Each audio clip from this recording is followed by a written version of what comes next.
always one leg behind their back when they have been playing. Now, it has changed, and there has been more money that has been involved, which has enabled teams to be more competitive, which has enabled teams to have more depth going forward. But still, it's not an equal playing field all the time.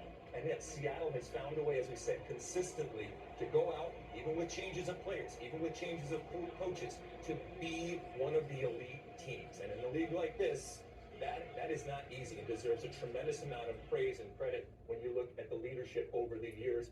Garth Lagoya, as we talked about, Craig Weibel, the ownership of all the coaches, including the late, great Ziggy Schmidt. And Brian Schmetzer even yesterday told us there's a whole generation that has come before, not even necessarily all Seattle, that have come before that have kind of led to this moment. Go back to the old NASL days, if you want to remember, like, this competition in the old days was not really a priority for Major League Soccer. I think there's a lot of people out there that say it was more of an inconvenience.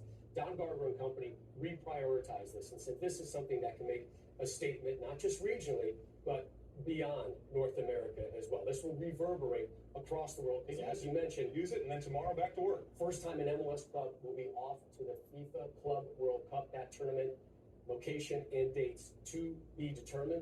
But we know the Seattle Sounders will be there, and Major League Soccer will be represented for the first time at that prestigious tournament. What a win it was tonight, and in convincing fashion for Seattle. Suffered 2 early injuries, but they got to go just before halftime. Turned out to be the winner for this championship round, but then they tacked on a couple more in the final 10 minutes. Raul Ruiz-Diaz with the second in the 88th. Nico Ladero, another in the 88th minute. 5-2 on aggregate. 3-0 on the night, and the Seattle Sounders are the first in MLS history to win the Concacaf Champions League. May 3rd, 2022.